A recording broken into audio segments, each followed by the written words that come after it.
Hello guys, today we will discuss language of chemistry. In that first we will see what's matter. Basically matter होता क्या है? अभी हमारे आजू-बाजू जो भी दिख रहा है वो सब मैटर है. अभी मैटर कुछ सॉलिड भी हो सकते हैं, कुछ लिक्विड भी हो सकते हैं, कुछ गैस भी हो सकते हैं. ओके, तो इनके हम ब्रीफ में इंट्रोडक्शन देखेंगे बेसिकली क्या होता है. तो मैटर एक ऐसी चीज, एक ऐसा सब्सटेंस जो कोई स्पेस ऑक्यूपाई करता है और स्पेस ऑक्यूपाई करता है यानी उसका डेफिनेट वॉल्यूम होता है और उसको कुछ ना कुछ तो मास करेगा. अभी जो भी हमारे आजू बाजू दिख रहा है वो सब मैटर है. ओके, तो इनको हम आगे जाके क्लासिफाई करने वाले हैं. Let us see what are the characteristics of that particle. Okay, जिस पार्टिकल से मैटर बना है. तो सभी पार्टिकल इसमें सब क्या आएंगे? Solid, liquid, gases. अगर हम एग्जांपल देने जाएंगे मैटर के तो बहुत सारे. For example pen, notebook. और जो नहीं दिख रहा है वो भी मैटर होगा. फॉर एग्जांपल ऐसा कौन सा मैटर है जो हमको नहीं दिख रहा है? You are right, absolutely right. That is example of air. Okay, ये भी मैटर है क्योंकि एयर स्पेस ऑक्यूपाई कर रहा है यानी उसको कुछ ना कुछ तो वॉल्यूम है और उसका मास भी है. मास निग्लिजिबल है लेकिन है उसको मास, इसलिए हम एयर को मैटर बोलेंगे. सो डेफिनेशन ऑफ मैटर पूछा तो क्या लिखोगे? Substance which having space, which occupies space or having some volume and mass. Okay, उस सब में करेंगे मैटर.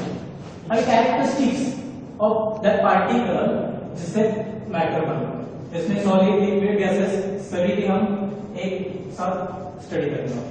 अभी फर्स्ट कैरेक्टरिस्टिक्स है पार्टिकल कंटिन्यूअसली मूविंग. मतलब जिस भी पार्टिकल से मैटर बना हुआ है वो एक साथ मूव हो रहे हैं. यानी अगर ये मूव है हो रहे हैं यानी वो मोशन में है तो उसको क्या होगी? काइनेटिक एनर्जी होगी. What is kinetic energy? जो एनर्जी ड्यू टू मोशन उस पार्टिकल में है उसको हम काइनेटिक एनर्जी बोलेंगे. अभी आपको एक सॉलिड का एग्जांपल ले लेते हैं. फॉर एग्जांपल मैंने एक बीकर ले लिया. ओके, उसमें क्या लिया? मैंने पानी लिया. ओके, और इसको मैंने ऐसे रेस्ट पर रखा है. तो वाटर लेवल जो भी होगी, वाटर सरफेस जो रहेगा वो स्टेबल. ओके, तो आप इसमें क्या करो? एक इंक ऐड करो. ओके, कौन सी भी कलर की इंक ऐड करो. कुछ टाइम के बाद ये ink throughout the water क्या होगी? मिक्स होगी.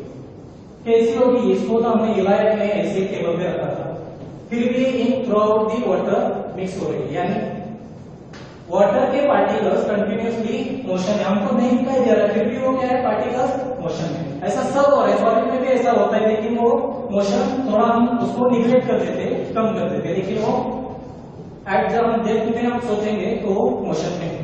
सो इसका हम एग्जांपल से हमको पता चलता है कि पार्टिकल्स किसी भी स्टेट में पार्टिकल्स जिनसे मैटर बना है वो उनको काइनेटिक एनर्जी है यानी वो कंटिन्यूअसली मोशन कर रहे हैं.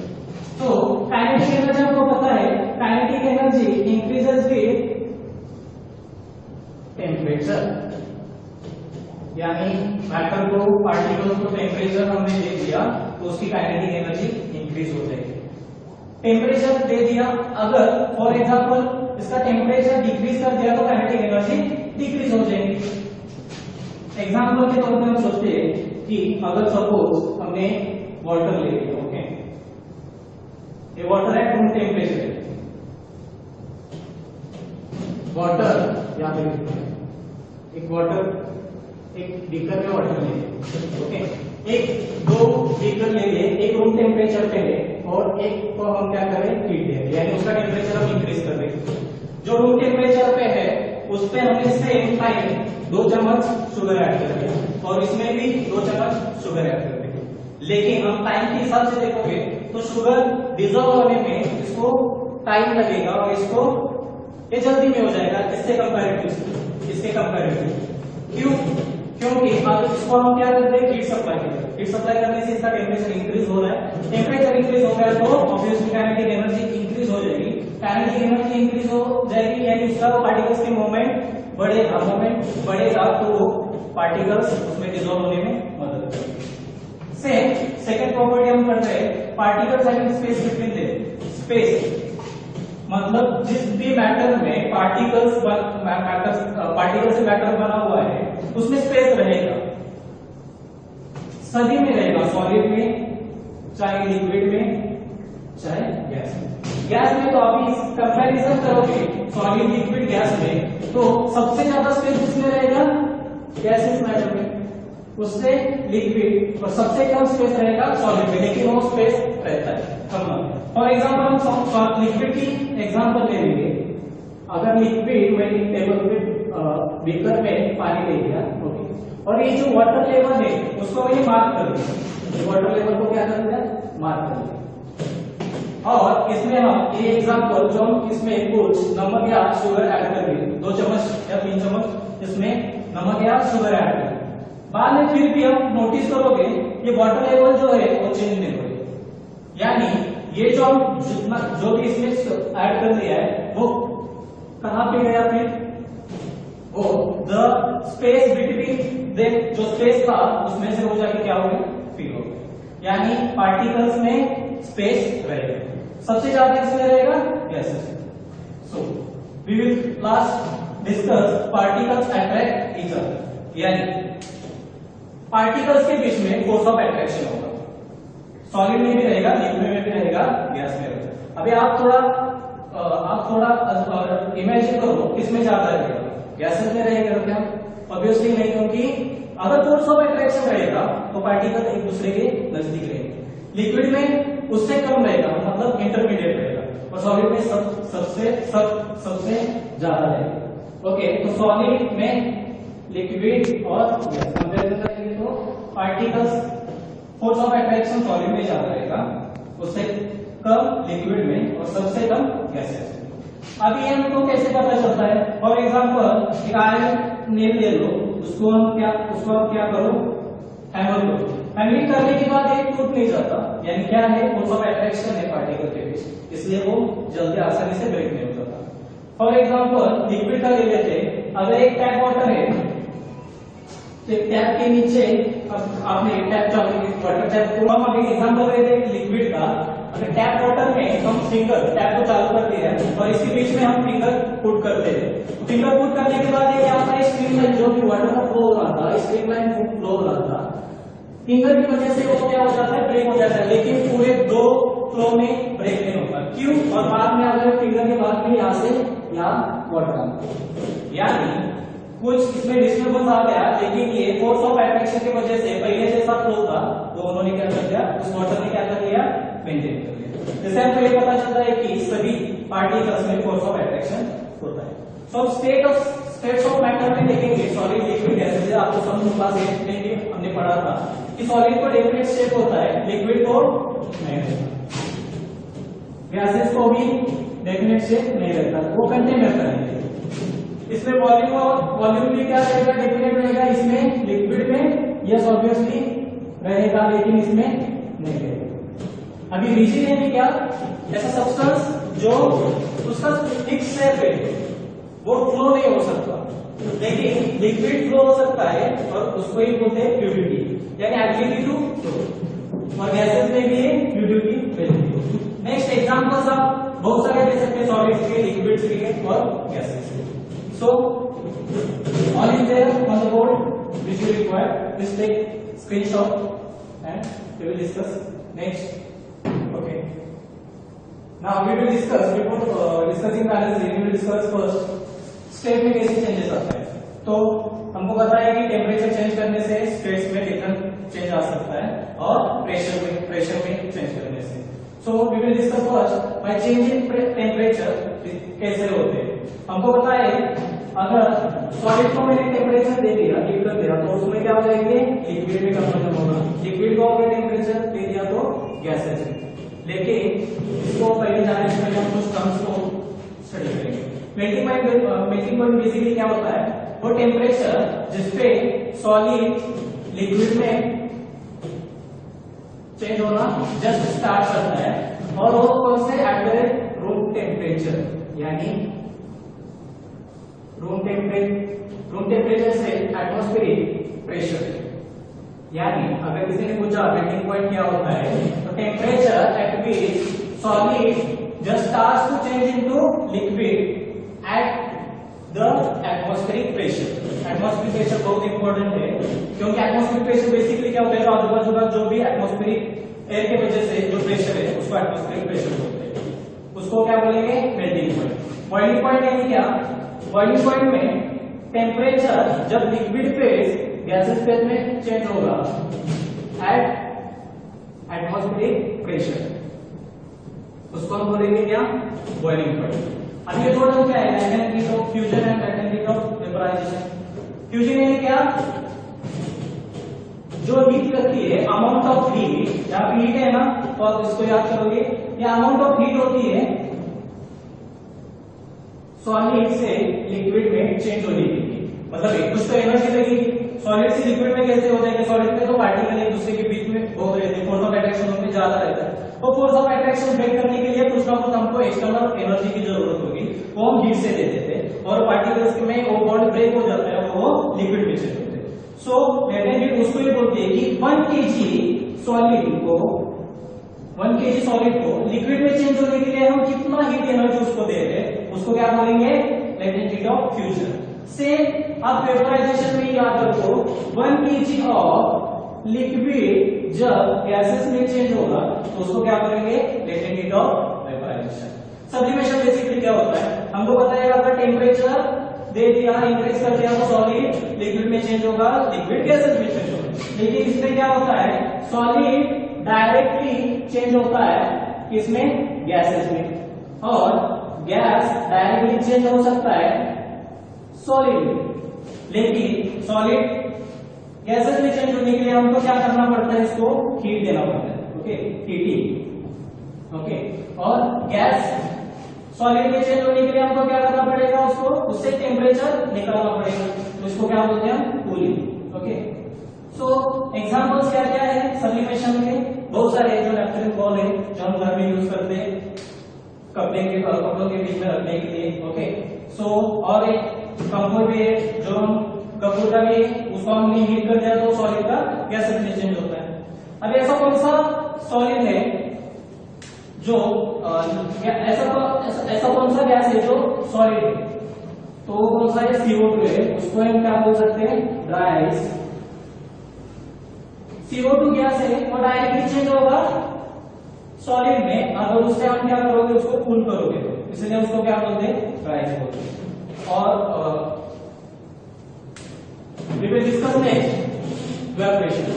Evaporation एक सरफेस फिनोमेना है, सरफेस पे होता रहता है।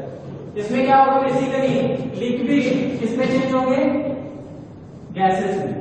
लेकिन एक बात हमेशा याद रखना, इसमें टेम्परेचर क्या रहेगा? Below the boiling point. अगर आप कोई अगर आप एक लिक्विड, कौन सा भी लिक्विड ले लेते हैं और वो उसके बॉइलिंग पॉइंट से कम टेम्परेचर पे आकर है, फिर भी उसके वाटर सरफेस से कुछ लिक्विड पार्टिकल गैसेस में चेंज होते देखेंगे, उसको क्या बोलते हैं? इवेपोरेशन। लेकिन वो temperature below the boiling point होगा। अगर टेम्परेचर बॉइलिंग पॉइंट से ज्यादा है तो उसको क्या बोलेंगे? बॉइलिंग बोलेंगे, इवेपोरेशन नहीं बोलेंगे। ये एक्चुअली होता रहता है, और इसमें फैक्टर ऐसे कौन कौन से अफेक्ट है? जो इवेपोरेशन। अगर surface area, expose surface area अगर ज्यादा रहेगा तो ऑब्वियसली इवेपोरेशन भी क्या होगा? ज्यादा होगा। अगर सरफेस एरिया ज्यादा है तो इवेपोरेशन वो एनहांस करता है इवेपोरेशन। और एग्जांपल, आप एक काम करो, एक प्लेट में एक वाटर ले लो, ओके, और एक कप में वाटर ले लो, कुछ दिन, और एक सेम वाटर लेवल, इसमें सेम वाटर है, सेम वॉल्यूम का वाटर इस पे आप फिल करो। कुछ टाइम के बाद आपको दिखाई देगा, कुछ दिनों के बाद आपको दिखाई देगा कि इसमें से जो प्लेट का वॉल्यूम है वो कंपैरेटिवली लेस होगा कप से, क्योंकि यहाँ पे सरफेस एरिया ज्यादा है, तो इवेपोरेशन ज्यादा होगा। सो लिक्विड गैसेस में चेंज होके जाएगा, सो वॉल्यूम कम रहेगा प्लेट में comparative to cup. Then we discuss temperature. अगर टेम्परेचर उसका बढ़ जाता है तो उसको एनर्जी मिल रही है तो क्या होगा? इवेपोरेशन ज्यादा होगा। नेक्स्ट ह्यूमिडिटी यानी क्या? वाटर अभी एटमॉस्फेयर में है तो वाटर कंटेंट भी, वाटर जो है वाटर कंटेंट इसमें वाटर वेपर्स रहते हैं, उसको ही ह्यूमिडिटी बोलते हैं। अगर एटमॉस्फेयर में ह्यूमिडिटी यानी वाटर वेपर्स ज्यादा है तो ऑब्वियसली इवेपोरेशन को एनहांस करेगा या मतलब डिक्रीज करेगा। तो ऑब्वियसली अगर ऑलरेडी है एटमॉस्फेयर में वाटर वेपर तो इवेपोरेशन नहीं होगा, यानी ह्यूमिडिटी ज्यादा है तो इवेपोरेशन कम होगा। Okay, and point is nothing but, इसमें हम एग्जांपल की तौर पे देख सकते हैं कि बारिश के दिनों में जो कपड़े हैं वो बहुत टाइम लेते सूखने के लिए, और समर के टाइम में क्या होता है जल्दी सूख जाती है क्योंकि ह्यूमिडिटी कम रहती है। ओके, सो इसमें विंड है जो क्या ये एनहांस करेगा, अगर ज्यादा है तो क्या इवेपोरेशन ज्यादा होगा। अभी सबसे इंपॉर्टेंट बात है, इवेपोरेशन होने के लिए जो भी एनर्जी है वो कहां से मिलती है? हम कोई एक्सटर्नल सप्लाई तो नहीं दे रहे हैं, लिक्विड टू गैसेस चेंज होने के लिए एक्सटर्नल एनर्जी तो नहीं दे रहे, तो ये जो एनर्जी है वो कहां से करेंगे? वो लेटेंट हीट ऑफ, उस एनर्जी को क्या बोलते हैं? Latent heat of vaporisation. यही जो है ये दोनों जो है, ओके, यही एनर्जी है लेटेंट हीट, और यही रिस्पॉन्सिबल है स्टेट चेंज करने के। So latent heat of vaporisation evaporation में जो है वो कहां से मिलेगी? वो वाटर से खींच लेगी। ओके, तो इसका एग्जांपल वो क्या करेगा? अगर वाटर से हीट हम अब्सॉर्ब करेंगे इवेपोरेशन के लिए, लिक्विड पार्टिकल्स जो सरफेस पे वो अब्सॉर्ब करेंगे एनर्जी, तो ऑब्वियसली वो क्या होगा? इफेक्ट होगा अगर हीट एनर्जी है तो हमको क्या होता है, वो हीट अगर अब्सॉर्ब करते हैं तो उसका टेम्परेचर कम हो जाएगा। सो एक को लिखा, इसका एग्जांपल हम क्या लग सकते हैं? अर्थन पॉट जो है, ओके, ये एग्जांपल के तौर पे देख सकते हो। अगर आपने कुछ पेट्रोल या स्पिरिट जैसा ये लिया, वो क्या हो जाता है? इवेपोरेट हो जाता है, ओके, लिक्विड टू गैसेस, तो हमको ठंडा महसूस होता है। और एक आप पैन भी ले सकते हो, पैन में कुछ उसको गर्म कर सकते हो, बाद में उसको गर्म करने के बाद उसमें पानी आपने डाल दिया तो पानी क्या हो जाएगा? लिक्विड गैसेस में चेंज होगा, और पैन जो हीट हुआ था वो कूल हो जाएगा। सो वही एनर्जी यूज होते हैं, उसको क्या बोलते हैं? Latent heat of vaporisation. Okay, सब पॉइंट नोट कर सकते हो।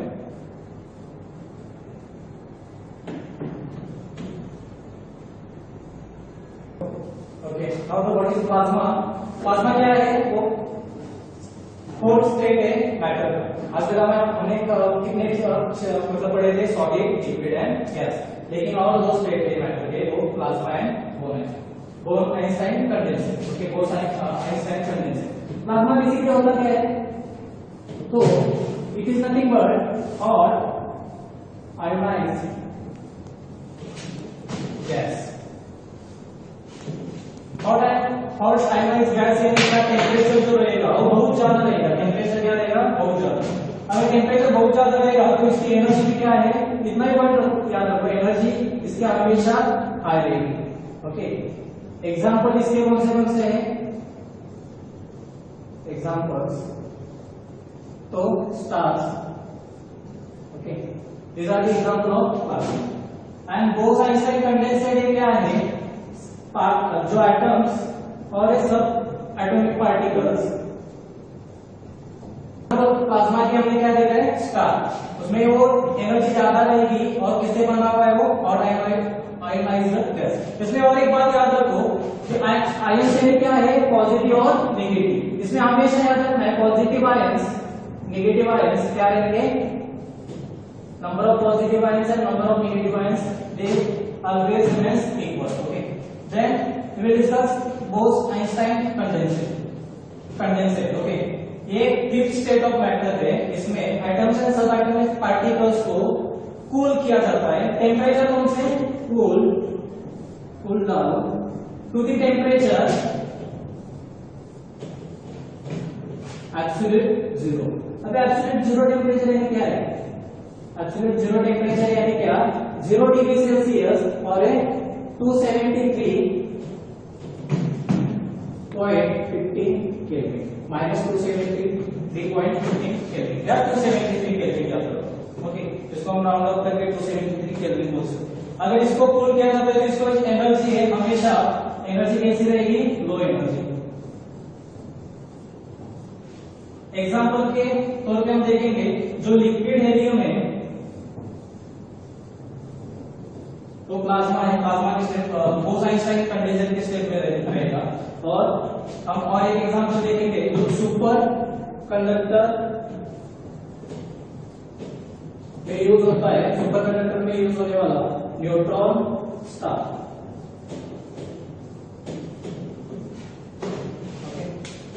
ये लिक्विड हेलियम है। हेलियम हमेशा गैस में एक पाया जाता है, लेकिन उसको अगर टेम्परेचर कूल करेंगे तो वो लिक्विड में, इसलिए लिक्विड हीलियम। इसको हम क्या बोल सकते हैं, सुपर फ्लूइड।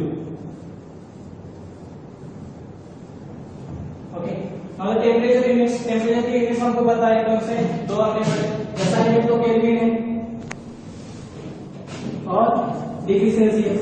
ओके, इनके बीच में रिलेशन क्या है, तो हमेशा याद रखना है 0 डिग्री सेल्सियस यानी क्या कितना होता है, केल्विन कितना होता है 273.1315 केल्विन।